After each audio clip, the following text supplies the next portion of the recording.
আজকের খুতবায় আমি যে বিষয়টি পছন্দ করেছি সেটা হলো রাসূলুল্লাহ সাল্লাল্লাহু আলাইহি ওয়াসাল্লামের প্রতি সালাত এবং সালাম পাঠ করা আমরা আদিষ্ট হয়েছি, মানে আমাদেরকে আদেশ করা হয়েছে আমরা যেন রাসূলের প্রতি সালাত এবং সালাম পাঠ করি। এবং সেটা আমরা জানি কোন কোন ক্ষেত্রে বিশেষভাবে রাসূলুল্লাহ সাল্লাল্লাহু আলাইহি ওয়াসাল্লামের উপর সালাত এবং সালাম পাঠ করার আদেশ রয়েছে বা আমাদের উপরে দায়িত্ব কর্তব্য, সেই ক্ষেত্রগুলো আজকে উল্লেখ করব। এমনিতেই আমরা জানি যে রাসূলুল্লাহ সাল্লাল্লাহু আলাইহি ওয়াসাল্লামের উপরে দুরূদ পড়তে হয়, যেটা আমাদের বাংলা ভাষায় আমরা দুরূদ বলি, মূলত এটা ফার্সি শব্দ, আরবিতে এটাকে বলা হয় সালাত। যেমন আমরা এখন যে নামাজের জন্য এসেছি এটাও ফার্সি শব্দ, এর আরবি যেমন সালাত, রাসূলের জন্য যে দোয়া করার কথা আছে ওটার নামও সালাত।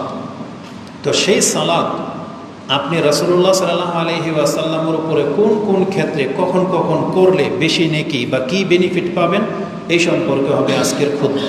তাহলে আসুন লম্বা না করে ভূমিকায় আমরা সরাসরি আমাদের বিষয়ের দিকে চলে যাই। প্রথম কথা হলো, আমাদের কল্যাণকর যতগুলো কাজ আছে তার মধ্যে অন্যতম একটি কাজ হলো রাসূল সাল্লাল্লাহু আলাইহি ওয়াসাল্লামের জন্য দোয়া করা। সেই দোয়াটা হচ্ছে সালাত এবং সালাম পাঠ করা।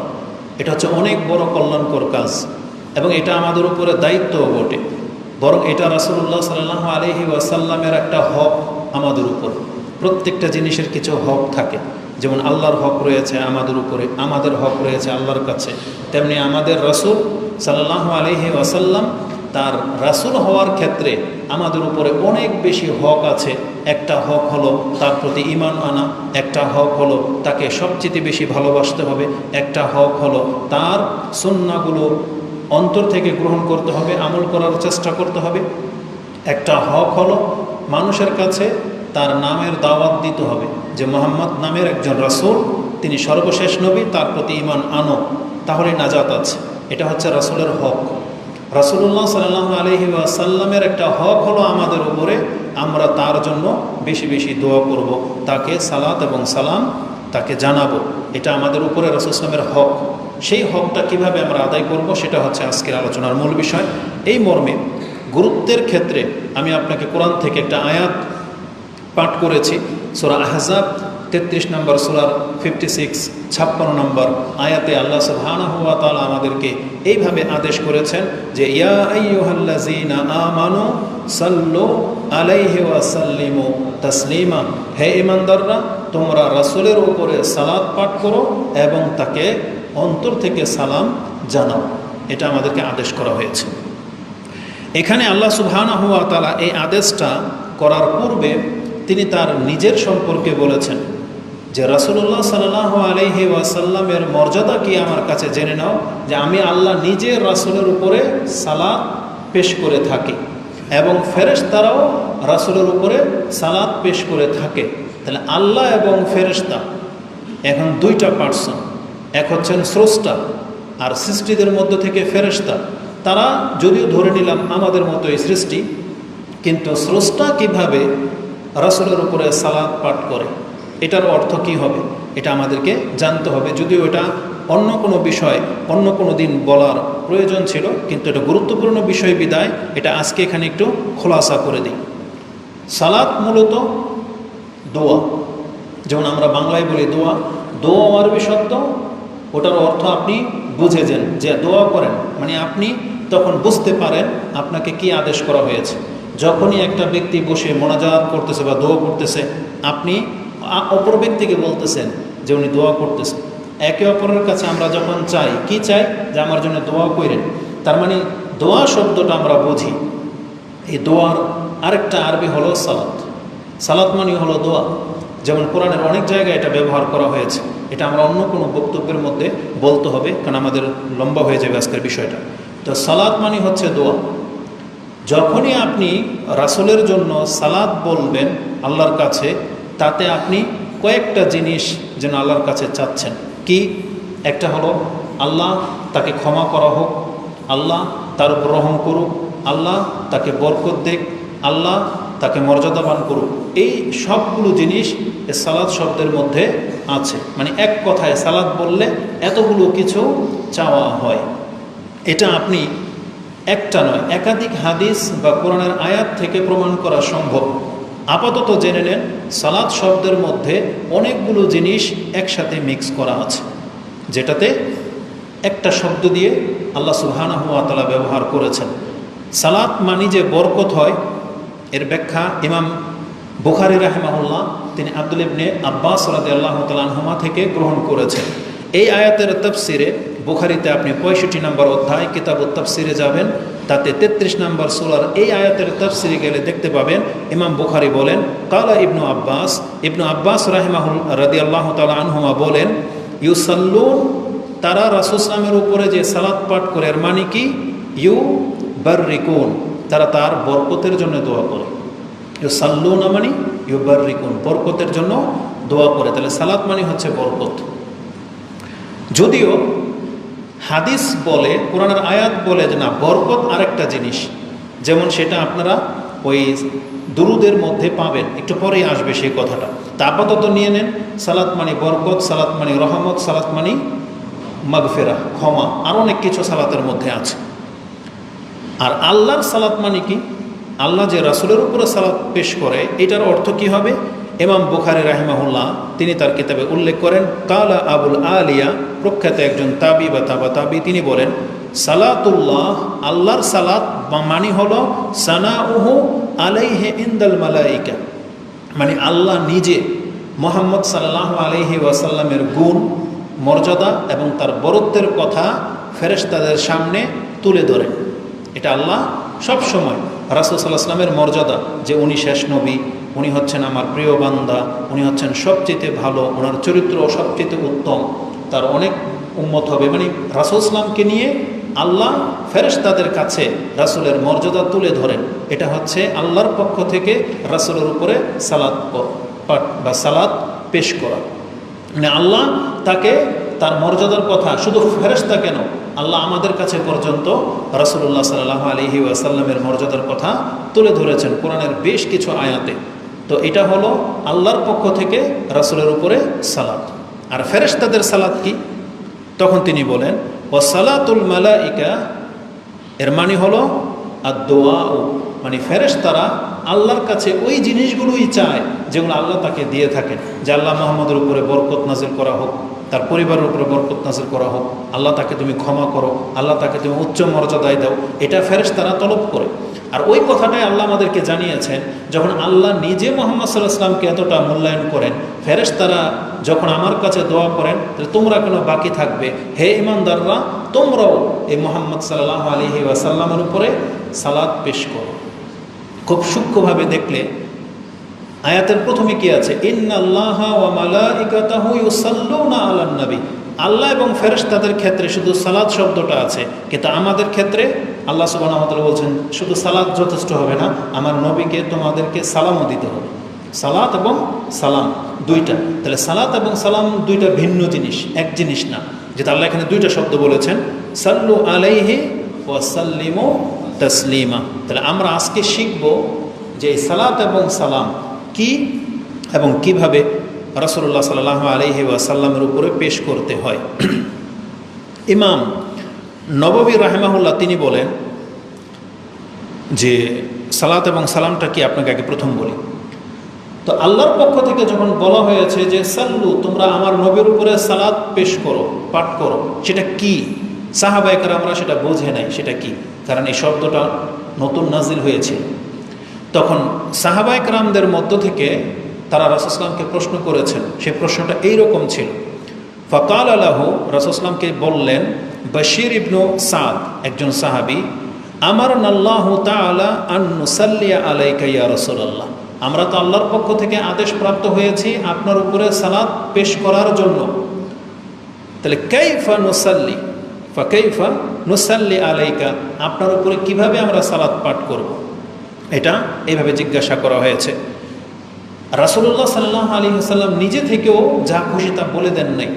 যখনই এইভাবে প্রশ্ন করা হয়েছে, সাহাবী বলতেছেন, ফাসাকাতা রাসূলুল্লাহ সাল্লাল্লাহু আলাইহি ওয়াসাল্লাম, তখন প্রশ্ন শুনে রাসূলুল্লাহ চুপ হয়ে গেলেন। কিছু বলছেন না। অন্যান্য সাহাবীরা ভাবতেছেন হাত্তা তামান্নায়ান্না আন্নাহু লাম ইয়াসআলু আনহু, আমাদের কেন যেন মনে হইল যে এই প্রশ্নটা করা মনে ঠিক হয়নি, রাসূল জবাব কেন দিচ্ছেন না। মূলত তা না, বরং ওই সময়টুকুর মধ্যে আল্লাহর পক্ষ থেকে তাকে জানানো হয়েছে যে এটা হলো সালাত। তারপরে সুম্মা কাল, তারপরে রাসূল সাল্লাল্লাহু আলাইহি ওয়াসাল্লাম বললেন কুলু, তোমরা এটা বলো। কি বলবে একটু পরে আসতেছে। তো এই শব্দগুলো হচ্ছে ইমাম মুসলিমে তার 793 নম্বর হাদিসে আপনি এটা পেয়ে যাবেন যে রাসূল সাল্লাল্লাহু আলাইহি ওয়াসাল্লামকে সালাত সম্পর্কে জিজ্ঞাসা করা হয়েছিল। দ্বিতীয় আরেকটা হাদিস ইমাম বুখারী থেকে নিয়ে নেন, আন আবি সাঈদ আল খুদরি, আবু সাঈদ খুদরি এবং আরেকজন সাহাবী হচ্ছেন কাব, তারা রাসূল সাল্লাল্লাহু আলাইহি ওয়াসাল্লাম থেকে বর্ণনা করেছেন কালা কুলনা, আমরা রাসূল সাল্লাল্লাহু আলাইহি ওয়াসাল্লামকে বললাম ইয়া রাসূলুল্লাহ হাযা তাসলিম, সালাম কিভাবে দিতে হয় এটা তো ইতিপূর্বে আমরা শিখেছি। তার মানে আত্তাহিয়াতুর মধ্যে আমরা কি বলি, আসসালামু আলাইকা আইয়ুহান নবী ওয়া রাহমাতুল্লাহি ওয়া বারাকাতুহু। তাহলে আপনার উপরে সালাম কিভাবে দিতে হয় ইতিপূর্বে তো আমরা শিখেছি। ফাকাইফা নুসাল্লি আলাইকা, তাহলে আপনার উপর এখন কিভাবে সালাত আমরা পাঠ করব। তখন রাসূলুল্লাহ সাল্লাল্লাহু আলাইহি ওয়াসাল্লাম আমাদেরকে শিক্ষা দিলেন যে কিভাবে আমরা দুরূদ পাঠ করব, যেটা আমরা দুরূদ বলি, এটা রাসূল আমাদেরকে শিক্ষা দিয়েছেন। এই হাদিসটি ইমাম বুখারী রাহিমাহুল্লাহ কয়েক জায়গায় উল্লেখ করেছেন, তার মধ্যে তাফসিরে পেয়ে যাবেন 7497 4797। তাতে কি আছে ওই শব্দগুলো আপনাদের জানা, শুধু এখানে দুইটা শব্দ অতিরিক্ত আসছে, ওটা শুধু আমি উল্লেখ করব। যেমন আপনারা সবাই জানেন আল্লাহুম্মা সাল্লি আলা মুহাম্মদ ওয়া আলা আলি মুহাম্মদ কামা সাল্লাইতা আলা ইব্রাহিম ওয়া আলা আলি ইব্রাহিম ইন্নাকা হামিদুম মাজিদ। তারপরে আল্লাহুম্মা বারিক আলা মুহাম্মদ ওয়া আলা আলি মুহাম্মদ কামা বারাকতা আলা ইব্রাহিম ওয়া আলা আলি ইব্রাহিম ইন্নাকা হামিদুম মাজিদ। আশা করি এটা প্রত্যেকের মুখস্থ আছে ইনশাআল্লাহ। যদি না থাকে তাহলে আপনাকে খুব দ্রুত এটাকে মুখস্থ করে নিতে হবে, খুব দ্রুত। কেন? কারণ এটা ছাড়া নামাজ হবে না, এটা না বলা ছাড়া আপনার নামাজ হবে না। এই জন্য এই দুরূদটা, শুধু এই দুরূদটা না, মানে রাসূল সাল্লামের উপরে দুরূদ আপনাকে পড়তেই হবে নামাজে। কয়েক রকমের দুরূদ আছে, তার মধ্যে এটাই হচ্ছে প্রসিদ্ধ, কারণ এটা বুখারী, মুসলিম, আবু দাউদ, তিরমিজি প্রায় হাদিসের কিতাবে বিভিন্ন শব্দে আসছে, আর ওগুলোকে জড়ো করে আমাদেরকে এইভাবে শিক্ষা দেওয়া হয়েছে। এই যে যতটা আমি বললাম, কোনো এক হাদিসে কিন্তু এইভাবে নাই ইন্নাকা হামিদুম মাজিদ, এটা কোনো বর্ণনাতে নাই। কোনো বর্ণনাতে শুধু একবার আসছে শেষে ইন্নাকা হামিদুম মাজিদ, আর কোনো বর্ণনাতে আসছে আল্লাহুম্মা সাল্লি আলা মুহাম্মদ ওয়া আলা আজওয়াজিহি ওয়া যুররিয়াতিহি কামা সাল্লাইতা আলা ইব্রাহিম, এভাবে আসছে আলা আলি ইব্রাহিম। ওখানে ইব্রাহিম নাই, আলা আলি ইব্রাহিম আছে, মানে ডাইরেক্ট ইব্রাহিমের বংশধরের উপরে আছে, এভাবে আছে, মানে অতিরিক্ত শব্দে। তারপরে আছে ফিল আলামিনা ইন্নাকা হামিদুম মাজিদ। এই যে ফিল আলামিন এই শব্দটা অতিরিক্ত আসছে, তাহলে অতিরিক্ত শব্দটা যদি দিয়ে আপনি পড়েন তাহলে বাক্যটা হবে এরকম, ও বারিক আলা মুহাম্মদ ওয়া আলা আলি মুহাম্মদ কামা বারাকতা আলা ইব্রাহিম ওয়া আলা আলি ইব্রাহিম ফিল আলামিনা ইন্নাকা হামিদুম মাজিদ। তো যার যেটা মুখস্থ আছে যথেষ্ট, আপনি চাইলে অতিরিক্ত এই শব্দটা বাড়াতে পারেন, ফিল আলামিনা ইন্নাকা হামিদুম মাজিদ। এটা পেয়ে যাবেন আপনি বুখারী এবং মুসলিমে হাদিস নাম্বার হচ্ছে 793, বুখারীতে হাদিস নাম্বার হচ্ছে 4797 এবং 6357। এই হাদিসগুলো মিলিয়ে এই দুরূদটাকে আমাদের কাছে শিক্ষা দেওয়া হয়ে থাকে।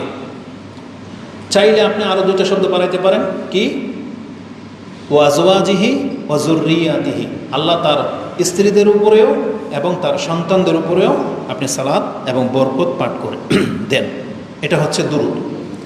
ইমাম নববী রাহিমাহুল্লাহ তিনি বলেন এটা হচ্ছে সালাতের দুরূদ। এটা ছাড়াও রাসূলুল্লাহ সাল্লাল্লাহু আলাইহি ওয়াসাল্লামের উপরে সালাত এবং সালাম পেশ করার বারবার বা একাধিকবার বলার প্রয়োজন হয়। কখন? এই যে যেমন আমি যতবার বলতেছি ততবার, আপনারা যতবার শুনতেছেন ততবার। সেই ক্ষেত্রে আপনি কি করবেন? এত বড় লম্বা দুরূদ পড়বেন না। আমাদের সালাফরা আমাদেরকে শিক্ষা দিয়েছেন সেই ক্ষেত্রে কোনো ব্যক্তি যদি অন্তত এতটুকু বলে, যখনই আমি বললাম মুহাম্মদ সাল্লাল্লাহু আলাইহি ওয়াসাল্লাম, সাল্লাল্লাহু আলাইহি ওয়াসাল্লাম, দুইটা শব্দ সালাত এবং সালাম, এই দুইটা শব্দ যদি বাক্যে চলে আসে তাহলে আল্লাহ কোরআনের যে আয়াতের মধ্যে দুইটা শব্দ বলেছেন সাল্লু আলাইহি ওয়া সাল্লিমু তাসলিমা, তাহলে এর হক আদায় হয়ে যাবে। কারণ আল্লাহ দুইটা জিনিস চেয়েছেন, আপনার মুখ দিয়েও আপনি দুইটা বাক্য উচ্চারণ করেছেন। যদি মুহাম্মদ সাল্লাল্লাহু আলাইহি ওয়াসাল্লামের নাম নিতে হয় তখন বলবেন আল্লাহুম্মা সাল্লি ওয়া সাল্লিম আলা নবিয়িকা মুহাম্মদ, আলা রাসূলিকা মুহাম্মদ, মানে এইভাবে। আর যখন আমি মুহাম্মদ নামটা নিয়ে ফেললাম তখন আপনার শুধু ওই দমির যেটা প্রোনাউন ব্যবহার করলেই চলবে, সেটা কি সাল্লাল্লাহু, এই যে হুটা হচ্ছে মুহাম্মদ, সাল্লাল্লাহু আলাইহি ওয়াসাল্লাম, ওই হুটাই হচ্ছে মুহাম্মদ।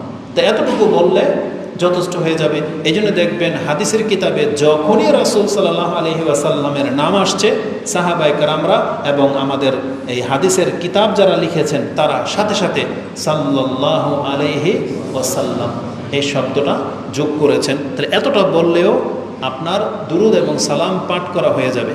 আর আপনি কি আশ্চর্য হবেন জানেন কি সেটা? শুধু আপনি মুখে যদি এতটা বলেন আল্লাহুম্মা সাল্লি আলা মুহাম্মদ, কতটুকু বললেন? আল্লাহুম্মা সাল্লি আলা মুহাম্মদ, যতবার আপনার মুখ থেকে এটা উচ্চারণ হয়ে যাবে ততবার আপনার 10টা পাপ মাফ হয়ে যাবে, ততবার আপনার 10টা মর্যাদা উঁচু হয়ে যাবে, ততবার আপনি 10টা করে নেকি আল্লাহর পক্ষ থেকে পাবেন। শুধু এতটুকু বললে আল্লাহুম্মা সাল্লি আলা মুহাম্মদ। এখন কত বলবেন সেটা আপনি আজকে এখান থেকে সিদ্ধান্ত নিয়ে যাবেন ইনশাআল্লাহ। তো এর গুরুত্ব সম্পর্কে বললাম যেমনটা, যে আল্লাহ সুবহানাহু ওয়া তাআলা আমাদেরকে রাসূলের প্রতি সালাত এবং সালাম পাঠ করতে আদেশ করেছেন। আসুন আমরা শিখলাম সেই দুরূদটা কি, এবং এটার দু একটা ফজিলত বলি, যদি আমাদের মূল কথাটা একটু পরে আসবে। এর ফজিলত কি? ফজিলতগুলো ওই ক্ষেত্রের মধ্যে চলে আসবে, কিন্তু পৃথক কিছু ফজিলত আছে। তার মধ্যে একটা হলো আব্দুল্লাহ ইবনে আবি তালহা, তিনি বলেন আন আবিহি, মানে আবি তালহা থেকে হাদিসটি বর্ণিত, আন্না রাসূলুল্লাহ সাল্লাল্লাহু আলাইহি ওয়াসাল্লাম যাতা ইয়াউমিন, একদিন রাসূল সাল্লাল্লাহু আমাদের কাছে আসলেন, ওয়া নারা ফি ওয়াজহিহি ওয়াল বুশরা ফি ওয়াজহিহি, তার চেহারাতে আমরা হাস্যোজ্জ্বল আনন্দের একটা ছাপ দেখতে পেলাম, এবং বললাম কুলনা ইয়া রাসূলুল্লাহ ইন্না লা নারা আল বুশরা ফি ওয়াজহিক, আপনার চেহারার মধ্যে একটা আনন্দের ছাপ দেখতে পাচ্ছি। তখন রাসূলুল্লাহ সাল্লাল্লাহু আলাইহি সাল্লাম বললেন, কেন এত আনন্দ? তিনি বললেন ফাকালা ইন্নাহু আতানিল মালাক, একটু আগে আমার কাছে একজন ফেরেশতা আসছে এবং বলছেন ইয়া মুহাম্মদ ইন্না রাব্বাকা ইয়াকুল, আপনার রব আপনার কাছে এই সংবাদ দিয়ে পাঠিয়েছেন, আমা ইউরদিক, আপনি কি এতে সন্তুষ্ট হবেন না, খুশি হবেন না? সেটা কি? আন্নাহু লা ইউসাল্লি আলাইকা আহাদুন, লা ইউসাল্লি আলাইকা আহাদুন ইল্লা সাল্লাইতু আলাইহি আশরা। আল্লাহ বলতেছেন এটা আপনার উম্মতের জন্য, যদি আপনার উম্মতের কোনো ব্যক্তি একবার শুধু যদি বলে আল্লাহুম্মা সাল্লি আলা মুহাম্মদ, আমি আল্লাহ নিজে তার উপরে 10 বার সালাত নাযিল করব। তারপরে বলেছেন ওয়ালা ইউসাল্লিমু আলাইকা আহাদুন, আর আপনার উম্মতের কোনো ব্যক্তি যদি আপনাকে একবার সালাম বলে, যদি বলে আসসালামু আলাইকা ইয়া রাসূলুল্লাহ বা আসসালামু আলাইকা আইয়ুহান নবী, যদি আপনাকে একবার সালাম বলে, তাহলে আমি আল্লাহ ইল্লা সাল্লামতু আলাইহি আশরান, আমি আল্লাহ তাকে 10 বার সালাম নাযিল করব। এই হাদিসটি ইমাম নাসাই কোট করেছেন, যেটা আপনি কিতাবে সাহুর অধ্যায় পেয়ে যাবেন।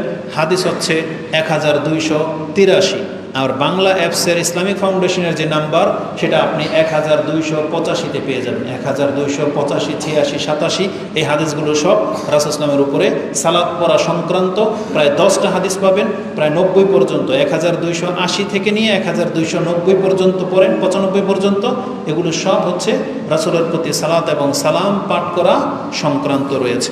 তাহলে এই হাদিসে আমরা কি জানলাম? কোনো ব্যক্তি যদি একবার রাসূল সাল্লাল্লাহু আলাইহি ওয়াসাল্লামের উপরে দরুদ পাঠ করে এবং সালাম দেয়, তাহলে আল্লাহর পক্ষ থেকে সে 10 বার করে সেই জিনিস প্রাপ্ত হবে। 10 বার, একের বদলে 10 বার। এখন আপনি যত পারেন পড়েন। রাসূল থেকে আরেকটা হাদিস নিয়ে নেন। আনাস ইবনে মালিকিন কালা রাসূলুল্লাহ সাল্লাল্লাহু আলাইহি ওয়াসাল্লাম মান সাল্লা আলাইয়া সালাতান ওয়াহিদাতান, কোনো ব্যক্তি যদি আমার উপরে একবার দরুদ পাঠ করে, সালাত পাঠ করে, সে কি প্রাপ্ত হবে? সাল্লাল্লাহু আলাইহি আশরা সালাওয়াতিন ওয়া হুত্তাত আনহু আশরু খাতিয়াতিন বা খাতিয়াতিন ওয়া রুফিয়াত আনহু ওয়া রুফিয়াত লাহু আশরু দারাজাতিন। কেউ যদি একবার আমার উপরে দরুদ পড়ে, আল্লাহ তার উপরে 10 বার দরুদ নাজিল করবেন, আল্লাহ তার 10টা খাতিয়াত ভুলকে ক্ষমা করে দেবেন, আল্লাহ তাকে তার জন্য 10টা মর্যাদা উঁচু করে দিবেন একবার বললে। যেটা এটাও ইমাম নাসাই কোট করেছেন, যেটা আপনি হাদিস 1297 নম্বরে পেয়ে যাবেন। তার মানে অ্যাপসের মধ্যে আরও 2টা হাদিস বাড়িয়ে নেন, 1299 নম্বরে আপনি এটা পেয়ে যাবেন। তাহলে এই হাদিস দুটা থেকে আমরা জানতে পারলাম যে রাসূলের প্রতি সালাত এবং সালাম পাঠ করলে আমরা কত বেশি নেকির হকদার হতে পারি, এই হাদিসগুলোর মধ্যে সেটা আছে। এবার চলে আসেন যে আমরা মূল বক্তব্যের দিকে চলে যাব, যে কখন কখন বললে কত বেশি ফায়দা হবে বা কখন বলা উচিত আর আমাদের উপরে দায়িত্ব। তার প্রথম স্থান হলো যখন তখন। যখন তখন মানে এটা এমন একটা দোয়া রাসূলের জন্য, এমন একটা দোয়া, এটা আপনার যখন তখন বলার অধিকার আছে। কেউ চাইলে আপনি যখন তখন বলতে পারেন, কোনো বাধা নাই, পাক না পাক নাই। আশ্চর্য লাগে আমাদের দেশের আলেমদের বক্তব্য দেখলে, আপনি নেটে দেখবেন, তারা এই বিষয়গুলোকে মানুষের কাছে এমনভাবে পেশ করে, বিশেষ করে যাদেরকে আমরা বেদাতি বলি, যারা মাযহাবী বা বিভিন্ন ফিরকাবন্দিতে আছে, তারা এই বিষয়গুলোকে আপনাকে এমনভাবে পেশ করে দেবে যেমন মনে হচ্ছে যে বিনা ওযুতে মুহাম্মদ সাল্লাল্লাহু আলাইহি ওয়াসাল্লামের নাম মনে হয় নেওয়াই যায় না। তারা মর্যাদা দিতে দিতে এমন পর্যায়ে পৌঁছে গেছে যে মনে হচ্ছে যে নাপাক অবস্থায় মুহাম্মদ সাল্লাল্লাহু আলাইহি ওয়াসাল্লামের নাম নেওয়াটা মনে হয় আয়েব বা অপছন্দনীয় তাদের কাছে অন্তত। অথচ যেই গুণটা এটা আল্লাহ নিজের জন্য বরাদ্দ করেন নাই। আল্লাহ এই কথা আমাদেরকে বলে নাই যে তোমরা নাপাক অবস্থায় আমার নাম নিবা না, এটা কোরআন হাদিসের কোথাও আপনি দেখাইতে পারবে না। অথচ আল্লাহ হচ্ছেন পবিত্র, আল্লাহ হলেন কি পবিত্র। কিন্তু আমাদের বাংলা ভাষায় এই যে আমরা যে পুরাণে পুর ওরা বলে, যেটা পুরাণে পুর নবী পাক মুহাম্মদ সাল্লাল্লাহু আলাইহি ওয়াসাল্লাম, এই যে পাক শব্দটা ওরা রাসূলের ক্ষেত্রে ব্যবহার করে, মূলত এটা হচ্ছে আল্লাহর গুণ। পাক একমাত্র আল্লাহ, পুত পবিত্র কিন্তু কে? আল্লাহ। আল্লাহ সুবহানাহু ওয়া তাআলা ত্রুটি মুক্ত। এই যে আপনি যে বলেন সুবহানাল্লাহ, সুবহানাল্লাহ মানে কি? আল্লাহ শুধু পবিত্র না, মানে আল্লাহ সমস্ত ত্রুটি থেকে মুক্ত, এটা হচ্ছে সুবহানাল্লাহ। মানে আল্লাহ সুবহানাহু ওয়া তাআলার কোনো ঘাটতি নেই, কিন্তু মানুষ হিসেবে আমাদের ঘাটতি হয়। এই জন্য আমাদেরকে পাক পবিত্রতার বিধান জারি করা হয়েছিল। তো মুহাম্মদুর রাসূলুল্লাহ সাল্লাল্লাহু আলাইহি ওয়াসাল্লাম, যেখানে আল্লাহর নাম বিনা ওযুতে নেওয়া যায়, সেখানে মুহাম্মদ সাল্লাল্লাহু আলাইহি ওয়াসাল্লামের উপর আপনি সালাত পড়বেন, এর কোনো ধরাবাঁধা নিয়মই নেই। ওই টপিকসে আপনি দেখবেন না যে মুহাম্মদ সাল্লাল্লাহু আলাইহি ওয়াসাল্লামের উপর দুরূদ পড়তে পবিত্রতা শর্ত কিনা, ওযু লাগে কিনা। ওই বক্তব্য যারা করবে এরা মূলত আপনাকে সঠিক আকীদা শিক্ষা দেবে না। তারা ঘুরিয়ে ফিরিয়ে তারা বলবে, দেখেন বলে যে জায়েজ, তবে ওযু করে নিয়ে বললে উত্তম, এভাবে বলবে। বলার দরকার নাই এটা, কারণ যেখানে মুহাম্মদ সাল্লাল্লাহু আলাইহি সাল্লাম তিনি নিজে আল্লাহকে স্মরণ করতেন যখন তখন। আর হাদিস ইমাম মুসলিম নিয়ে আসছেন পবিত্রতার অধ্যায়, আয়েশা রাদিয়াল্লাহু তাআলা আনহা তিনি বলেন, কানা রাসূলুল্লাহ সাল্লাল্লাহু আলাইহি ওয়াসাল্লাম ইয়াযকুরু রাব্বাহু আলা কুল্লি আহইয়ানি। মুহাম্মদ সাল্লাল্লাহু আলাইহি ওয়াসাল্লাম তিনি দিনের রাতের 24 ঘন্টার মধ্যে যখন খুশি তখন তিনি আল্লাহকে স্মরণ করতেন। পাক নাপাক নাই, যখন তখন তিনি আল্লাহকে স্মরণ করতেন। তাহলে আল্লাহর জিকির করা যখন তখন পাক নাপাক সব অবস্থায় করা যায়। আর আপনি এই ফতোয়া দিবেন বা এই শিক্ষা দিবেন যে মুহাম্মদ সাল্লাল্লাহু আলাইহি ওয়াসাল্লামের উপরে দুরূদ পড়তে গেলে আপনার ওযু লাগে, এটা উত্তম, এটা একদম বাতিল কথা, এটার কোনো ভিত্তি পর্যন্ত নাই। তাহলে মুহাম্মদ সাল্লাল্লাহু আলাইহি ওয়াসাল্লামের উপরে আপনি সালাত সালাম যখন খুশি আপনি তখন পড়তে পারেন, কোনো বাধা নেই। যখনই আপনার মনে হবে, যখনই আজকের বক্তব্য আপনার ফিল হবে যে এত নেকি, আপনি তখনই বলবেন সাল্লাল্লাহু আলাইহি ওয়াসাল্লাম, আল্লাহুম্মা সাল্লি আলা মুহাম্মদ, আল্লাহুম্মা বারিক আলা মুহাম্মদ, এভাবে বলতে থাকবেন, কোনো বাধা নাই। তাহলে কি হবে? রাসূলুল্লাহ সাল্লাল্লাহু আলাইহি ওয়াসাল্লাম বলেছেন, ক্বালা ইন্না লিল্লাহি মালাইকাতান সাইয়াহিনা ফিল আরদ, নিশ্চয়ই আল্লাহর কিছু ফেরেশতা আল্লাহ নিযুক্ত করে রেখেছেন, এরা দুনিয়ার জমিনের মধ্যে ভ্রমণ করে বেড়ায়। এদের কাজ কি? ইউবাল্লিগুনি মিন উম্মতিস সালাম, আমার উম্মতের যে কোনো ব্যক্তি যেখান থেকে আমাকে সালাম দেয়, এই ফেরেশতাদের কাজ হলো সেই সালামটা আমার পর্যন্ত পৌঁছে দেয়। কি মনে করেন? তার মানে আজকে আমাদের হয়তো আগামীতে অনেকের ক্ষমতাই হবে না মক্কা মদিনায় যাওয়া, পরিস্থিতি এমন হয়ে যাচ্ছে, অনেক বেশি ব্যয়বহুল হয়ে যাচ্ছে। তারপরে এত বেশি মানুষের চাপ, আপনি হয়তো রাসূল সাল্লাল্লাহু আলাইহি ওয়াসাল্লামের কবরের পাশে দাঁড়াবেন, এই সুযোগটা হয়তো আগামীতে নাও পেতে পারেন। এই জন্যই না রাসূল সাল্লাল্লাহু আলাইহি ওয়াসাল্লাম বলেছেন যে এমন মানুষ আছে যারা এখানে আসাটা আকাঙ্ক্ষা করবে। এবার গিয়েই তো বুঝতে পেরেছি যে কতটা নিয়ম নীতিকে এত কঠিন করে ফেলা হয়েছে। আপনাকে সিরিয়াল ধরে ঢুকতে হবে, একটা সময় আসবে যে আপনাকে হয়তো পারমিশন ছাড়া ঢুকতেই দেওয়া হবে না। অথচ একটু আগে তকদির আজকে আমাদেরকে এত ছোট করে ফেলছে, অথচ একটু আগে ভিডিও ক্লিপের মধ্যে দেখলাম কাবা ঘরের ভিতর থেকে একটা ফ্যামিলি বের হচ্ছে, কোনো রাষ্ট্রের নেতা ফেতা হবে, নায়ক বা রাষ্ট্রের প্রেসিডেন্ট হবে, তার বউ মেয়ে সহ ভিতর থেকে বের হচ্ছে।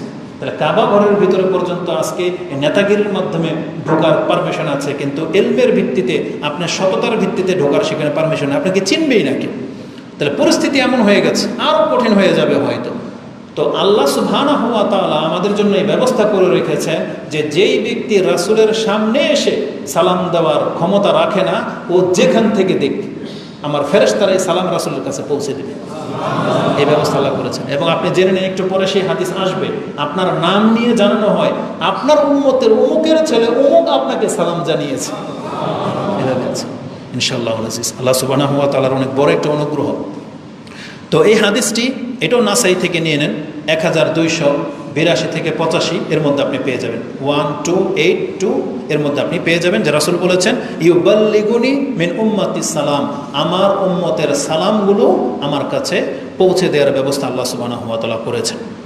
আমি কয়েকটা কিতাব পড়ে যেটা দেখেছি, তাতে তারা 15 থেকে 20টি জায়গা উল্লেখ করেছেন, ইবনুল কাইয়িম রাহিমাহুল্লাহ সহ প্রায় কিতাবগুলো। ইমাম নববী রাহিমাহুল্লাহর একটা কিতাব পড়লাম, ইবনুল কাইয়িম রাহিমাহুল্লাহর একটা কিতাব পড়লাম, এবং আরও কিছু কিতাব আছে, নাসিরুদ্দিন আলবানী রাহিমাহুল্লাহর একটা আছে, এবং দুরূদ সংক্রান্ত আরবিতে একটা কিতাব যেটা পড়ে দেখলাম, তারা সেখানে 15 থেকে 20টি জায়গা উল্লেখ করেছেন, যে জায়গাগুলোতে রাসূলের উপরে সালাত এবং সালাম পাঠ করার ক্ষেত্র। তার একটা হলো, যেমন এখন বললাম, যখন তখন, নোট করেন, যেমন যখন তখন। দ্বিতীয় নাম্বারে আসবে যখনই রাসূলের নাম আসবে, সে যে বলুক আর আপনি শোনেন, দ্বিতীয় এটা, যখনই রাসূলের নাম আসবে। তৃতীয় হলো আজান শুনলে, আজানের পরেই আপনি, আজানের যে দোয়া আছে, দোয়ার আগেই আপনি রাসূল সাল্লাল্লাহু আলাইহি ওয়াসাল্লামের উপরে সালাত এবং সালাম পাঠ করবেন। চতুর্থ হলো মসজিদে আসতে, আপনি বাসা থেকে যখন মসজিদে আসেন, তখন আপনার দোয়ার মধ্যে রাসূলের উপরে দরুদ থাকবে। পঞ্চম হলো মসজিদে ঢোকার সময়, যে আপনি ঢুকতেই রাসূল সাল্লাল্লাহু আলাইহি ওয়াসাল্লামের উপরে সালাত সালাম পাঠ করবেন। ষষ্ঠ হচ্ছে নামাজে, আর এই ষষ্ঠটা হচ্ছে ফরজ, রুকুন, কারণ এখানে আপনি যদি রাসূলের উপরে সালাত সালাম না পড়েন, আপনার নামাজই হবে না। তাহলে 6 নম্বর হচ্ছে নামাজে। 7 নম্বর হচ্ছে জানাজার নামাজে। যারা জানাজার দোয়া জানেন তারা তো জানেন, প্রথম তাকবীরে সূরা ফাতিহা পড়া হয়, দ্বিতীয় তাকবীরের পরেই কি বলা হয়, রাসূলের উপরে দুরূদ পাঠ করা হয়, তাহলে জানাজার সালাতে। 8 নম্বরে আসবে জুমার দিন, এগুলো বিশেষ, যেমন আজকে এই জুমার দিন শুরু হয়েছে গত রাত থেকে, এই আজকের সন্ধ্যা পর্যন্ত যত বেশি পারেন সবচেয়ে বেশি দুরূদ পড়বেন। 8। 9 নম্বরে আসবে, এই যে আমি খুতবা দিচ্ছি, খুতবাতে কিন্তু আমি প্রথমে রাসূল সাল্লাল্লাহু আলাইহি ওয়াসাল্লামের উপরে সাল্লাল্লাহু আলাইহি সাল্লাম পাঠ করেছি, এবং যে কোনো খুতবায়, একটা বৈঠকের খুতবা হোক, বিয়ের খুতবা হোক, যে কোনো খুতবার মধ্যে রাসূল সাল্লাল্লাহু আলাইহি ওয়াসাল্লামের উপরে সালাত এবং সালাম পাঠ করতে আপনি বাধ্য, এটাও ফরজের আওতায় পড়ে। তারপরে যে কোনো বৈঠকে 10 নম্বরে, এটা শুধু ইসলামিক বৈঠক না, বরং মুসলিমরা যে কোনো জায়গায়, আপনি জায়গা সম্পত্তি ভাগ করার জন্য বসছেন, হজে যাবেন না কোনো পিকনিকে যাবেন বা কোথাও যাবেন, যে কোনো কল্যাণকর কাজে যখন মুসলিমরা একসাথে বসে কোথাও, এমনকি ঘরের ভিতরেও যদি কোনো ফ্যামিলিগত সিদ্ধান্ত নেওয়ার জন্য বসেন, সেই মজলিসে আপনাকে রাসূল সাল্লামের উপরে সালাত এবং সালাম পাঠ করতে হবে, নাহলে এটা কিয়ামতের দিন আপনার জন্য আক্ষেপের কারণ হয়ে যাবে। প্রত্যেকটা দলিল আমি দেবো। তাহলে আমি 10 নম্বরে পেলাম। 11 নম্বর হলো ক্ষমা, ইস্তেগফার, বা আপনার বিশেষ যখন কোনো দোয়া করার প্রয়োজন হয়, আপনি একা যখন দোয়া করতে বসছেন, আপনি আল্লাহর প্রশংসা করবেন, রাসূল সাল্লাল্লাহু আলাইহি ওয়াসাল্লামের উপরে দুরূদ পাঠ করবেন। এটা আপনার দোয়া কবুল হওয়ার সবচেয়ে বেশি গ্রহণযোগ্য জায়গা। হয় প্রথমে পড়েন অথবা শেষে পড়েন, যেমন আপনি আল্লাহর কাছে যেটা চেয়েছেন এটা পড়ার পরে যখন আপনি দোয়া শেষ করে দিবেন, তখন একবার রাসূল সাল্লাল্লাহু আলাইহি ওয়াসাল্লামের উপরে সালাত সালাম পাঠ করে নেন। এটা হচ্ছে 11 নম্বর। 12 নম্বর হলো রাসূল সাল্লামের কবরের কাছে গেলে, মদিনাতে যারা যাবেন জিয়ারত করতে, তারা রাসূল সাল্লামের কবরের সামনে দাঁড়িয়ে তাকে সালাত এবং সালাম পেশ করবেন। এটা হচ্ছে 12 নম্বর ক্ষেত্র। 13 নম্বর হলো যখন কোনো ব্যক্তি দুশ্চিন্তাগ্রস্ত হয়, আপনি ব্যথিত আছেন, কষ্ট ফিল হচ্ছে, আপনার রাসূল সাল্লামের উপরে সালাত এবং সালাম পাঠ করেন। 14 হলো সাফা মারওয়া যখন সাই করা শুরু হয়, তাহলে শুরুতেই কাবাঘর দেখে আল্লাহর তাকবীর যখন পাঠ করা হয়, ওই সময় রাসূল সাল্লাল্লাহু উপরে সালাত সালাম পাঠ করার কথা পেলাম। 15 নম্বরে পেলাম সকাল সন্ধ্যায়। কেন এটা আমি সবার শেষে উল্লেখ করলাম? কারণ এই যে সাফা মারওয়া সাই করার সময় রাসূলের উপরে দুরূদ পড়ে, এটা রাসূল থেকে তো প্রমাণ নাই, তবে এটা আবু বকর সিদ্দিক অথবা ওমর রাদিয়াল্লাহু তাআলা আনহু থেকে প্রমাণ রয়েছে। তারপরে মসজিদে আসতে দুরূদ পড়ার কথা যেটা বলেছে, এটা আলী রাদিয়াল্লাহু তাআলা আনহু থেকে তিনি আদেশ করেছে যে তোমরা এটা করো। আর সকাল সন্ধ্যার যেটা, এই হাদিসটার মধ্যে একটু দুর্বলতা আছে, এই জন্য এটাকে সবার শেষে উল্লেখ করলাম। তো আমার কাছে এই 15টা জায়গা হলো বিশেষ জায়গা যেগুলোর প্রমাণ পাওয়া যায়। তার মধ্যে 12টা জায়গা সহিহ হাদিস দিয়ে প্রমাণিত, বাকি 3টা 2টা সাহাবীদের আসার থেকে প্রমাণিত, আর 2-3টা আছে যেগুলো জয়ীফ হাদিস দিয়ে প্রমাণিত। তবে জয়ীফ হাদিসগুলো আমি আপনার কাছে উল্লেখ করব না। সেটা কি? তার মধ্যে একটা হলো এই যে ঈদের সালাতের মধ্যে রাসূলের উপরে সালাত এবং সালাম পাঠ করার কথা রয়েছে, যেটা আব্দুল্লাহ ইবনে মাসউদ রাদিয়াল্লাহু তাআলা করতেন, যে আল্লাহু আকবার। আমরা 7টা তাকবীর দেই না, তার মধ্যে 4টা-5টা তাকবীরের কথা তার থেকে প্রমাণ আছে। এই আল্লাহু আকবার বলার পরে আল্লাহুম্মা সাল্লি আলা মুহাম্মদ, মানে তার উপরে সালাত পাঠ করার কথা আছে, আবার তাকবীর, এইভাবে একটা বর্ণনায় আসছে, যেটা আমাদের অভ্যাস নাই বা আমাদের কোনো সালাফরা এইভাবে আমাদেরকে শেখায় না। এই জন্য এই পয়েন্টটাকে আমি উল্লেখ করলাম না। তো এইভাবে তারা 20টা পয়েন্ট উল্লেখ করেছেন। মৌলিক যে পয়েন্টগুলো, যেগুলো সহিহ হাদিস দিয়ে প্রমাণ করা সম্ভব, এমন 10টা আজকে আমি আপনার কাছে উল্লেখ করব। তার প্রথমটা উল্লেখ করেছি কি? যখন তখন। কি করবেন? যখন তখন রাসূল সাল্লাল্লাহু আলাইহি ওয়াসাল্লামের উপর আপনি সালাত পাঠ করবেন, এটা হচ্ছে প্রথম। এবার 2 নাম্বার থেকে আসি, সেটা কি? রাসূলুল্লাহ সাল্লাল্লাহু আলাইহি ওয়াসাল্লামের নাম আসলেই আপনি সালাত এবং সালাম পাঠ করবেন। এই মর্মে রাসূল সাল্লাল্লাহু থেকে যেটা পাওয়া যায়, রাসূল সাল্লাল্লাহু বলেছেন যে আল বখিল আল্লাজি মান যুকিরতু ইনদাহু ফালাম ইউসাল্লি আলাই, ওই ব্যক্তি হচ্ছে কৃপণ। আরেক বর্ণনায় ইন্নামাল বখিল, নিশ্চয়ই সেই সবচেয়ে বড় কৃপণ কে? যার কাছে আমার নাম উচ্চারণ করা হলো অথচ আমার উপরে সালাত পাঠ করা হলো না, সে আমার উপরে দুরূদ পড়লো না, তাহলে এই ব্যক্তি হচ্ছে কৃপণ। তাহলে এটা একটা বদগুণ। রাসূলের বদ চরিত্রের দিকে আপনাকে তিরস্কার করেছেন। আর শুধু তিরস্কার করেই ক্ষান্ত হয়েন না, বরং এখানে জাহান্নামে যাওয়ারও কথা রয়েছে। আপনারা প্রত্যেকে সেই হাদিস জানেন, যেটা রমজান মাসে সবচেয়ে বেশি ব্যবহার করা হয়, যে রাসূল সাল্লাল্লাহু আলাইহি ওয়াসাল্লাম মিম্বরে যখন উঠতেছিলেন বললেন আমিন আমিন আমিন, 3বার করে বললেন। তার মধ্যে কি আছে? জিবরিল আলাইহিস সালাম এসে মুহাম্মদ সাল্লাল্লাহু আলাইহি ওয়াসাল্লামকে বললেন আপনি আমিন বলেন। কেন? যে যারা পিতামাতাকে জীবদ্দশায় পেল, 2জনকে অথবা 1জনকে, যদি এই পিতামাতার খেদমত করে যদি ও জান্নাতি না হতে পারে, তাহলে জাহান্নামে যাবে। রাসূল বলছে আমিন। আরেকটা হলো কি? যে ওই ব্যক্তি ধ্বংস হোক রাগিমা আনফু রাজুলিন যুকিরতু ইনদাহু ফালাম ইউসাল্লি আলাই, যার সামনে আমার নাম উচ্চারণ করা হলো অথচ সাল্লাল্লাহু আলাইহি ওয়াসাল্লাম বলল না। জিবরিল বলতেছেন এই ব্যক্তি ধ্বংস হবে, আপনি আমিন বলেন। রাসূল বলছে হ্যাঁ আমিন। এবং ওই হাদিসটার মধ্যে জাহান্নামে যাওয়ার কথা রয়েছে, ফাদাখালান নারা ফাআবাদাহুল্লাহু কুল আমিন ফাকুলতু আমিন, আপনার উপরে যে ব্যক্তি দুরূদ পড়বে না এ জাহান্নামে যাবে এবং আল্লাহকে হালাক করুক, আপনি আমিন বলেন। রাসূল বলছে আমিন। এই হাদিসগুলো কোথায় পাবেন? আপনি হাদিসটি পেয়ে যাবেন তিরমিজিতে 35-45, 3545, এবং সহিহ ইবনে হিব্বানে জাহান্নামের কথা আছে, যেটা 907 নম্বর আপনি পেয়ে যাবেন। তাহলে আমরা এখানে 2 নম্বরে পেলাম যে রাসূলুল্লাহ সাল্লাল্লাহু আলাইহি ওয়াসাল্লামের নাম আসলেই আপনি কি করবেন? দুরূদ পাঠ করবেন। 3 নম্বর পয়েন্ট, খুব দ্রুত বলে দিই, সময় যেতে চলে যাচ্ছে। 3 নম্বর জায়গা হচ্ছে সালাত, নামাজে। নামাজের মধ্যে আপনি সালাত করতে বাধ্য, দুরূদ ছাড়া নামাজ হয় না। এখন কেউ যদি নামাজে দুরূদ পড়ে, তার মর্যাদাটা কি সেটা একটু উল্লেখ করি। আব্দুল্লাহ ইবনে মাসউদ রাদিয়াল্লাহু তাআলা তিনি বলেন যে আমি নামাজে মসজিদে ঢুকলাম, নামাজ পড়লাম, তখন রাসূলুল্লাহ সাল্লাল্লাহু আলাইহি সাল্লাম, আবু বকর এবং ওমর একসাথে ছিলেন, এবং রাসূল সাল্লাল্লাহু আলাইহি শুনতে পেয়েছেন যে আমি দোয়া করতেছি, আত্তাহিয়াতু তাশাহুদ পড়তেছি। তিনি বলতেছেন তখন সুম্মা সাল্লি, তখন তিনি কি করলেন? ফাজালাস্তু, আমি বসলাম, নামাজে বৈঠকে বসলাম।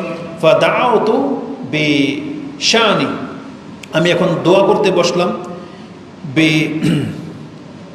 বিশাই, তখন তিনি বললেন যে আমি প্রথমে আল্লাহ সুবহানাহু ওয়া তাআলার গুণগান করলাম, মানে যে আত্তাহিয়াতু যেটা বলেন না, আত্তাহিয়াতুর কথাই আছে এখানে, আত্তাহিয়াতু বললাম। সুম্মা সাল্লাইতু আলান নবী, এবং আমি রাসূল সাল্লাল্লাহু আলাইহি ওয়াসাল্লামের উপরে সালাতও পড়লাম।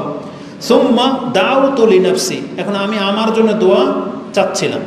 যখনই রাসূল সাল্লাল্লাহু আলাইহি ওয়াসাল্লাম শুনলো যে আমি আল্লাহর প্রশংসাও করলাম, রাসূলের উপরে সালাতও পড়লাম এবং আমি আমার নিজের জন্য কিছু চাচ্ছি, তখন পেছন থেকে রাসূল আমাকে বললেন, ফাকাল নবী সাল্লাল্লাহু আলাইহি ওয়াসাল্লাম সালতোতা সালতোতা, তুমি চাইতে থাকো, এখন তুমি যা চাইতে থাকবে আল্লাহ তোমাকে তাই দিতে থাকবে। তার মানে এই হাদিসের এই শব্দটা আপনি পেয়ে যাবেন তিরমিজিতে 593-তে রয়েছে। আর নাসাইতে কি আছে, এক ব্যক্তি এসে নামাজ পড়লো, বসলো, কিন্তু সেই ব্যক্তি আল্লাহর প্রশংসাও করে নাই, রাসূল ইসলামের উপরে দোয়াও করে নাই, সে নিজের জন্য শুধু দোয়া করলো। রাসূল ইসলাম বললেন, আজ্জালতা আইয়ুহাল মুসাল্লি, হে মুসাল্লি তুমি তাড়াহুড়া করে ফেললা। তখন এই ব্যক্তি যখন সালাম ফিরিয়ে দিল, তখন রাসূল ইসলাম তাকে শিক্ষা দিলেন, সুম্মা আল্লামাহু, তখন রাসূল ইসলাম তাদেরকে শিক্ষা দিলেন যে কিভাবে নামাজ পড়তে হয়। তার মানে আত্তাহিয়াতু শিখালেন, দুরূদ শিখালেন এবং বললেন এখন তুমি আল্লাহর কাছে যা চাওয়া চাইবা। এর পরের ঘটনা, ওরাজুলুন ইউসাল্লি, তারপরে আরেক ব্যক্তি আসলো, সালাত পড়লো। সেই ব্যক্তি কি করেছে, ফামাজ্জাদাল্লাহু ওয়া হামিদাহু, সে আল্লাহর বরত্ব প্রশংসা করলো, আল্লাহর গুণগান করলো, ওয়া সাল্লা আলান নবী, এবং আল্লাহর রাসূল সাল্লামের উপরে সালাত পাঠ করলো। ফাকালা রাসূলুল্লাহি সাল্লাল্লাহু আলাইহি সাল্লাম, তখন রাসূল সাল্লাম তাকে পেছন থেকে বললেন, উদউ তুজিব, তুমি এখন আল্লাহকে ডাকো, দোয়া করতে থাকো, এখন তোমার ডাক কবুল করা হবে। ওয়া সালতৌতা, ওই কথাটাই, এবং তুমি চাও তোমাকে দেওয়া হবে। তার মানে নামাজে যদি আপনি যখন আত্তাহিয়াতু পড়েন, দুরূদ পড়ে ফেললেন, এখন আপনি আল্লাহর কাছে যা চাওয়ার চান, এই অন্তর থেকে চান। আমরা তো আসলে এতদিন চাইতাম, এমন না যে আমরা চাই না, অনেকে হয়তো চাইতেন, কিন্তু এখন থেকে এটা অনুভব করে চাইবেন যে আমার এখন দোয়া কবুল হবে। কেন? আমি রাসূলের উপরে সালাত সালাম পাঠ করেছি। এই হাদিসটা নাসাইতে রয়েছে, 1284 নম্বরে আপনি পেয়ে যাবেন। তাহলে আমরা 3 নম্বরে পেলাম, নামাজে আপনাকে রাসূলের প্রতি দুরূদ পাঠ করতে হবে। চতুর্থ ইম্পর্টেন্ট জায়গা, সেটা হচ্ছে আজান। আজান যখন শুনবেন তখন আপনি সালাত এবং সালাম পাঠ করবেন। এই সম্পর্কে সরাসরি রাসূল থেকে আদেশ করা হয়েছে, ইজা সামিয়তুমুল মুআজ্জিন ফাকুলু মিসলু মা ইয়াকুল, মুয়াজ্জিন যা বলে তোমরা হুবহু তাই বলবো। তার মানে কি, যখন বলে আল্লাহু আকবার আল্লাহু আকবার, আপনি কি বলবেন? আল্লাহু আকবার। আশহাদু আন্না মুহাম্মাদুর রাসূলুল্লাহ, আপনিও বলবেন তাই নাকি? সাল্লাল্লাহু আলাইহি ওয়াসাল্লাম বলবেন না, যা মুয়াজ্জিন বলবে আপনি তাই বলবেন। শেষে কি করবেন? সুম্মা সাল্লু আলাইহি, না আজান শেষ, অতএব তারপরে তুমি আমার উপরে সালাত পাঠ করো। রাসূল বলছেন, ফা ইন্নাহু মান সাল্লা আলাইয়া সালাতান, কেন তুমি সালাত পাঠ করবে? যেই ব্যক্তি আমার উপরে একবার সালাত পাঠ করবে, সাল্লাল্লাহু আলাইহা বিহা আশরা, সে আল্লাহর পক্ষ থেকে 10 বার সালাত প্রাপ্ত হবে। যেটা আমভাবে যে হাদিসে আছে সেটাতেই, এখানে খাস কিছু হইল না মনে হচ্ছে, তাই না? তারপর রাসূল সাল্লাল্লাহু আলাইহি ওয়াসাল্লাম বলেছেন, সুম্মা সাল্লাল্লাহু আলি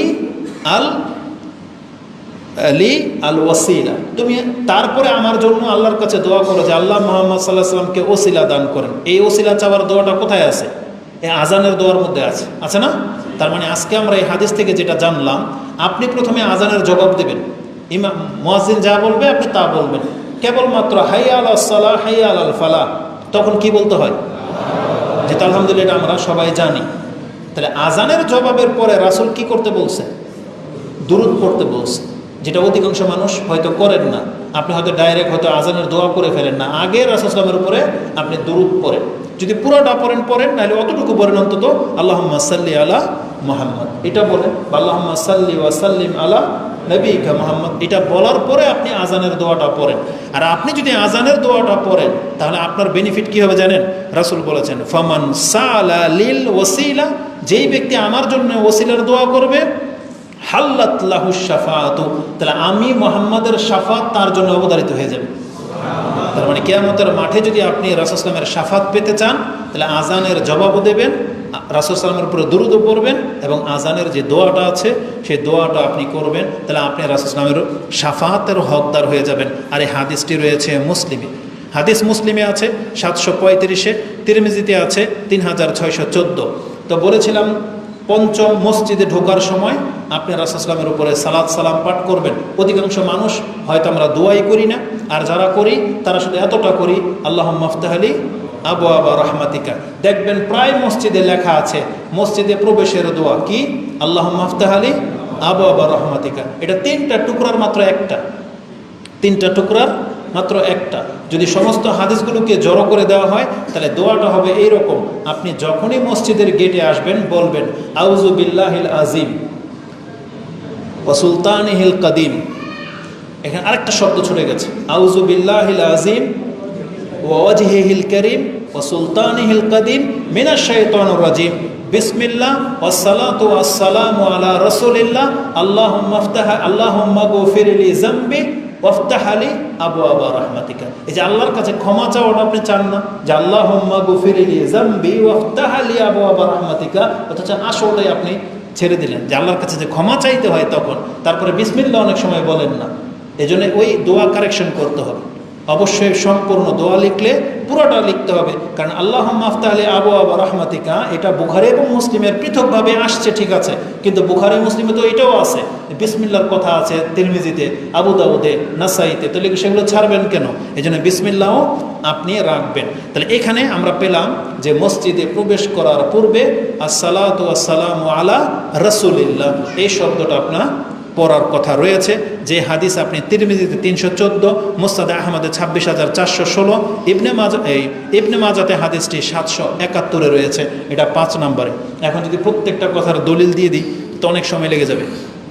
6 নম্বর হচ্ছে জুমার দিন, এটা দলিল আপনারা জানেন, জুমার দিন গেল 6 নম্বর।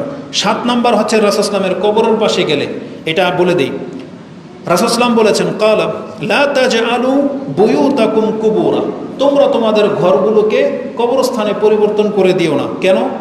কবরস্থানে কি হয়? কবরস্থানে একটা মুর্দা শুয়ে আছে, আল্লাহর নাম নেয় না। তাহলে আমাদের ঘরগুলো যেন এমন না হয় যে আপনি 24 ঘন্টা ঘরে পার করে দিলেন অথচ একবার আল্লাহর নাম নিলেন না, একটু কোরআন পড়লেন না, 2 রাকাত নামাজ পড়লেন না, রাসূল সাল্লাল্লাহু উপরে সালাত সালাম পড়লেন না, এক কথায় কোরআন হাদিসের কোনো কিছু আপনার ঘরে চর্চা হলো না। এটা হলো ঘরকে কবরস্থান বানিয়ে দেওয়ার মতো। এই জন্য আমাদের মা বোনরা যারা আছেন তারা শুধু পাক শাকার পোলাপান বাচ্চা কাচ্চা নিয়ে ব্যস্ত থাকবেন না, বরং আপনার দ্বারা ঘর আবাদ করতে হবে। আমরা পুরুষরা যেমন মসজিদ আবাদ করি, আমাদের মা বোনদেরকে এবং আমাদেরকেও বলা হয়েছে তুমি ঘরের জন্য কিছু নামাজ রেখে দাও। এই জন্য নিয়ম হলো আপনি ফরজ পড়বেন মসজিদে, সুন্নত পড়বেন কোথায়? ঘরে। এটা হচ্ছে আদব। তাহলে আপনার ঘরেও বরকত হবে। এই যে রাসূল বলেছেন লা তাজআলু বুয়ুতাকুম কুবুরা, তোমরা তোমাদের ঘরগুলোকে কবরস্থানে পরিবর্তন করে দিও না। আর আমার কবরকে কি করো না? রাসূল বলেছেন ওয়ালা তাজআলু কবরি ঈদান, আর আমার কবরকে তোমরা উৎসবের আড্ডাখানা বানাই দিও না। এটা রাসূল জীবদ্দশায় নিষেধ করে গেছে যে আমার কবরকে ঈদের, ঈদ মানে কি? ঈদ মানে আনন্দ না? আমার কবরকে তুমি উৎসবের স্থানে পরিবর্তন করে দিও না। এটা রাসূল জীবদ্দশায় নিষেধ করে গেছে। তারপরে কেন তিনি বললেন এই কথা? ওয়াসাল্লু আলাইয়া, আর আমার উপরে সালাত পাঠ করো। ফা ইন্না সালাতাকুম তাবলুগুনি হাইসু কুনতুম, তোমরা আমার উপরে শুধু সালাত পাঠ করবে, আর তুমি তোমার সালাত যেখান থেকেই পেশ করো না কেন আমার কাছে তা পৌঁছে দেওয়া হয়। বুঝছেন? এটা রাসূল আমাদেরকে জানিয়েছেন। তাহলে এই হাদিসটা আপনি আবু দাউদ থেকে নিয়ে নেন 20-42। তাহলে এখানে রাসূলের কবরের পাশে গিয়ে সালাম সালাত দিতে হয় এ কথা উল্লেখ নাই, কিন্তু আমি কেন বললাম? কারণ ইমাম আবু দাউদ রাহিমাহুল্লাহ এই হাদিসটি কবর জিয়ারতের অধ্যায় এনেছেন, কবর জিয়ারতের অধ্যায় এনেছেন, হজের অধ্যায়, যে রাসূল ইসলামের কবরের জিয়ারত করতে যখন আপনি যাবেন তার মানে সেখানে আপনি সালাত এবং সালাম পেশ করবেন। তো রাসূল মুসনাদ আহমদের ভাষা হলো এরকম, লা তাত্তাখিজু কবরি ঈদান, তোমরা আমার কবরকে উৎসবের স্থানে রূপান্তর করে নিও না, ওটাকে উৎসবের জায়গা হিসেবে গ্রহণ করো না। রাসূল নিষেধ করেছেন ও ঈদান ও হাইসুমা কুনতুম ফাসাল্লু আলাই, তোমরা যেখানে থাকো না কেন আমার উপরে তোমরা সালাম পেশ করো। এটা মুসনাদে আহমদের শব্দ রয়েছে। মা মিন আহাদিন ইউসাল্লিমু আলাইয়া ইল্লা রাদ্দাল্লাহু আলাইহি রূহ, এই সম্পর্কে 2-3টা হাদিস আছে, খুব কঠিন, একটু স্মরণ করিয়ে দিই, কারণ আমাদের সমাজে এগুলোই বেশি প্রচলন ঘটে। এই যে যতগুলো হাদিস আমি বলেছি দেখবেন যে এরা এগুলো বলে না, এরা বুখারী, মুসলিম, আবু দাউদ, তিরমিজি এইসব হাদিস বলবে না। এমন এমন কিতাব থেকে আপনার কাছে হাদিস পেশ করবে যেটা সহিহ না জয়ীফ, এটা খুঁজতে গেলে আপনার দিন পার হয়ে চলে যাবে। ওই ইমাম দাইলামি, তারপরে ইমাম বাইহাকির কিছু দুর্লভ কিতাব আছে, মানে গরিব, যেগুলো খুব সেন্সিটিভ কথা আছে, যেই কিতাবের মধ্যে জাল কথা পর্যন্ত আছে, সেখান থেকে তারা হাদিস পেশ করে দেয়। তো ওইটার মানে কিভাবে আপনি বুঝবেন? একটা হাদিস নিয়ে নেন। রাসূল বলেছেন মা মিন আহাদিন ইউসাল্লিমু আলাইয়া, যে কোনো ব্যক্তি যখন আমার উপরে সালাম বলে যে আল্লাহুম্মা সাল্লি ওয়া সাল্লিম আলা নবিকা মুহাম্মদ বা আসসালামু আলাইকা ইয়া রাসূলুল্লাহ, এটা যদি বলে ইল্লা রাদ্দাল্লাহু আলাইয়া রূহ, তখন আল্লাহ আমাকে রূহ ফিরিয়ে দেন, মানে আল্লাহ রাসূল সাল্লামের দেহে রূহ ফিরিয়ে দেন, হাত্তা আরুদ্দা আলাইহিস সালাম, যাতে করে আমি ওই ব্যক্তির সালামের জবাব দিতে পারি। তার মানে তার উম্মতের যে কোনো ব্যক্তি যেখান থেকে সালাম দেখ, আল্লাহ একটা বর্ণনা আসছে তার রূহ ফেরত দেওয়া হয়, আর ফেরেশতারাও এসে তাকে জানায় যে অমুক ব্যক্তি আপনাকে সালাম দিয়েছে। তার রূহ যদি দেওয়া না হয় জবাব কেমনে দেবে? তাই জন্য আল্লাহ সুবহানাহু ওয়া তাআলা রাসূল সাল্লামের রূহকে ফেরত দিয়ে দেন, তখন তিনি সালামের জবাব নেন। বিষয়টা হলো বারজাখে, কবরের জীবনে যেখানে রাসূল আছেন, সেটা আমাদের দুনিয়ার সাথে মিলবে না, কারণ সেখানকার এক মুহূর্ত আমাদের পৃথিবীর কয়েক শত বছর, হয়তো হাজার বছর পার হয়ে চলে যাবে। তো এতটা ব্যাপার। এই হাদিসটা সহিহ বিদায় আমি আপনার কাছে পেশ করলাম, যেটা ইমাম আবু দাউদ কোট করেছেন, নাসিরুদ্দিন আলবানী এটাকে হাসান সহিহ বলেছেন। আরও কিছু হাদিস আছে যে কোনো ব্যক্তি যদি আমার কবরের পাশে এসে আমাকে সালাম দেয়, তখন আমি তার সালামের আমি শুনতে পাই এবং সালামের জবাব দেই।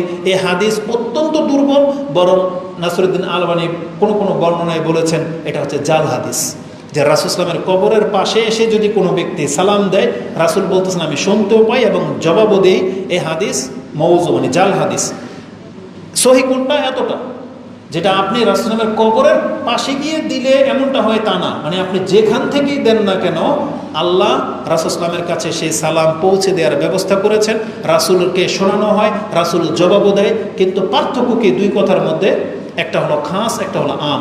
যখন কোনো সাধারণ একটা কথাকে আপনি খাস জায়গায় লাগাই দিবেন, তখন আপনার মধ্যে সেই শিক্ষা চলে আসবে। আপনার কাছে এই যে এখান থেকে সালাত সালাম দিলে অতটা ফিল আসবে না, যতটা ফিল রাসূল সাল্লামের কবরের পাশে গিয়ে আপনি দিবেন। এই জন্য হুড়োহুড়ি পারাপারি ওখানে গিয়ে করে মনে হচ্ছে যে রাসূল তার কথা শুনতে পায় এবং এখনো জবাব তাকে দিবে। এই বদআকিদা তখন তৈরি হবে। এই জন্য এটা আপনার মাথা থেকে সরিয়ে ফেলেন। সেখানে শুধু রাসূলের কবরের পাশে গেলে যে এটা হবে তা না, বরং আপনি এখান থেকে সালাত সালাম পাঠান। একই আচরণ আল্লাহ সুবহানাহু ওয়া তাআলা তার সাথে করেন। ফেরেশতারা সেই সালাম বয়ে নিয়ে চলে যায় এবং রাসূল সাল্লামের আত্মা ফেরত দেওয়া হয় এবং তিনি তার জবাব দেন। এটা এখান থেকে। এজন্য কিছু ভুল শিক্ষার কারণে কিছু ভুল আমল তৈরি হয়। এই যে যারা হজে যাচ্ছে, আপনাদের গ্রামের অধিকাংশ মানুষই হয়তো এটা হাজিদেরকে বলেন যে আমার সালামটা রাসূল সাল্লামের রওজায় পৌঁছে দিন। এটা বলে কিনা? এটা আমাদের সমাজে এটা প্রচলন ঘটে গেছে। বরং এটা হুজুরদের একটা ধান্দার জায়গা হয়ে গেছে, জানেন? ওই যারা হুজুর তাদেরকে এসে কিছু হাদিয়া ধরাই দেয়, হুজুর আমার সালামটা রাসূল সাল্লামের কবরে পৌঁছে দিন। এবং হুজুরও নিজেও নেয় যে কারা কারা আসেন ভিজিট করবেন, আমি আপনাদের সালাম রাসূল সাল্লামের কাছে পৌঁছে দিই। এই দায়িত্ব আল্লাহ আমাদের কোনো হুজুরের জন্য বাকি রাখে নাই। এই দায়িত্ব আল্লাহ কাকে দিয়েছেন? ফেরেশতাদেরকে। যে ফেরেশতার টাকাও লাগে না, কিছুই লাগে না, বরং আমানতদার সেই ফেরেশতারা অবশ্যই আপনার সালাম, আর ফেরেশতারা বয়ে নিতে গেলে 4 মাস 5 মাস বা 5-10 দিন লাগবে না। এখন দিয়েছেন, এখন চলে যাবে। কি মনে হয়? অতএব এই শিক্ষাগুলো আমাদেরকে নিতে হবে। তাহলে যতগুলো কথা বলেছি প্রত্যেকটার দলিল আমার কাছে আছে, কিন্তু বলতে গেলে অনেক সময় লেগে যাবে। যদি দু একটা মানে কি বলবো আসলে, কারণ এগুলো তো নেটে যাবে, তো আর দলিল ছাড়া আমরা কথা বলি না। মাত্র 6টা বলছি, আরও 6 আর 4টা, আরও প্রায় 8টা বাকি আছে। তো যাই হোক, যে কোনো বৈঠকে আপনি রাসূলের প্রতি দুরূদ পড়বেন। যদি না পড়েন আর বৈঠক শেষ করে দেন, কি হবে জানেন? রাসূল বলেছেন হাসরাতুন ও নাদামাতুন, কিয়ামতের মাঠে এটা আপনার জন্য আক্ষেপ এবং পরিতাপের বিষয় হবে। হাদিসের শব্দটা হচ্ছে তিরাতান। তিরাতান এর ব্যাখ্যাটা যারা করেছে আমি ওটা শব্দটা বলে দিয়েছি। সেটা কি? হাসরাতান আর নাদামাতান, মানে আপনার অত্যন্ত আক্ষেপ হবে কিয়ামতের মাঠে যে ওই বৈঠকে আমি রাসূল সাল্লামের উপরে সালাত এবং সালাম পাঠ কেন করলাম না। এটা আপনার জন্য আক্ষেপ হবে এবং আপনি শাস্তিও পেতে পারেন। এটা এমনটা ইঙ্গিত রয়েছে। দুশ্চিন্তা এবং বিপদগ্রস্ত অবস্থায় যে বলেছিলাম আপনি রাসূল সাল্লামের উপরে দুরূদ পাঠ করবেন। একজন সাহাবী বলতেছেন, ইয়া রাসূলুল্লাহ, আমি যখন দোয়া করি কতটা আপনার উপরে আমি সালাত পাঠ করবো? যদি 1 ঘন্টার দোয়া হয় কতটা পড়লে আমার জন্য কল্যাণকর? আমি যদি 1 ঘন্টার দোয়াকে 20 মিনিট করে 3 ভাগ করি, শুধু 20 মিনিট আমি শুধু আপনার উপরে দুরূদ পাঠ করব। রাসূল বলছে ভালো, তবে যদি বেশি পারো আরও ভালো। সে সাহাবী বলছে তাহলে ওর দেখ, বলছে আরও ভালো। বলছে ইয়া রাসূলুল্লাহ, তো তিনি বুঝতে পেরেছেন যে কী বলতেছেন। বলছে ইয়া রাসূলুল্লাহ, আমি 1 ঘন্টা হোক, 1 মিনিট হোক, 5 মিনিট হোক বা 10 মিনিট হোক, আমি যখনই দোয়া করতে বসবো আমি সেই দোয়াতে যদি আর কিছুই না চাই, শুধু আল্লাহর কাছে শুধু আল্লাহুম্মা সাল্লি আলা মুহাম্মদ ওয়া আলা আলি মুহাম্মদ, আমি যদি শুধু বলে আপনার উপরে সালাত এবং সালামই পাঠ করে ছেড়ে দেই, বিষয়টা কেমন হবে? রাসূল কি বলেছে জানেন? যদি তুমি এমনটা করতে পারো, আল্লাহু আকবার, যদি তুমি এমনটা করতে পারো, রাসূল বলেছেন ইজা তুকফা হাম্মাক ওয়া ইউগফারা লাকা যামবাক, তাহলে তোমার যত দুশ্চিন্তা আছে সব দূর হয়ে যাবে, তোমার যত পাপ আছে সব মাফ হয়ে যাবে। অথচ আমরা কত পেরেশানির মধ্যে দিয়ে যাই, কত পাপ নিয়ে বসে আছি, অথচ আমাদের রাসূলের প্রতি সালাত সালাম পাঠ করলে আল্লাহ সেই ক্ষমার ব্যবস্থা করেছেন, সেটা আমরা গ্রহণ করতেছি না। আমাদের প্রত্যেকের সেটা করা উচিত। আমাদেরকে এতটা গাফেল থাকলে হবে না, যেটা আল্লাহ সুবহানাহু ওয়া তাআলা এত ফ্যাসিলিটির ব্যবস্থা আমাদেরকে করে দিয়েছেন রাসূল সাল্লাল্লাহু মাধ্যমে, যেটা অন্য কোনো নবীর উম্মতরা হয়তো পায়নি, যেটা আমরা পেয়েছি। সর্বশেষ আমি এতটা কথা বলে দিই, কেন আমাদেরকে আজকে দুরূদ নিয়ে আমি আপনার কাছে বক্তব্য দিলাম। কারণ আমাদের সালাফদের সম্পর্কে, আমাদের সম্পর্কে কবর মাজার পূজারীরা, এই মাযহাবিরা, বাতিলরা, তারা আপনাকে মিথ্যা ছড়ায় যে আমরা নাকি দুরূদ পড়ি না, আমরা নাকি রাসূল সাল্লাল্লাহু আলাইহি ওয়াসাল্লামের সম্মান করি না, এরা নাকি দুরূদ পড়ে, এরা নাকি মিলাদ পড়ে। অথচ আমাদের সালাফরা আমাদেরকে শিক্ষা দিয়েছেন যে এতগুলো ক্ষেত্র আছে, তোমরা এই সময়গুলোতে একেবারে স্মরণ রেখে অন্তর থেকে তোমরা রাসূল সাল্লাল্লাহু আলাইহি ওয়াসাল্লামের উপরে সালাত সালাম পাঠ করবে, যেটা বেদাতীরা আপনাদেরকে কোনোদিন শিক্ষা দিতে পারবে না। এরা আপনাদেরকে কি শিক্ষা দেবে?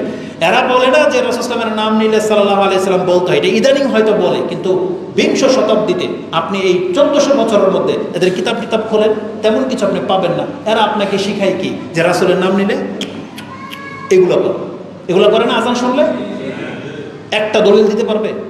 একটা দলিল দিতে পারবে না। বরং যে বললাম ইমাম দাইলামি, তারপরে ইমাম বাইহাকির কিছু দুর্লভ কিতাব আছে, সেখানে আবু বকর রাদিয়াল্লাহু তাআলা আনহু থেকে একটা রিওয়ায়াত পেশ করা হয় যে আবু বকর রাদিয়াল্লাহু তাআলা আনহু নাকি এমনটা করতেন, কিন্তু কোনো ভিত্তি পর্যন্ত, এর দলিলের কোনো আতাপাতাই নেই, শুধু লেখা আছে বাস।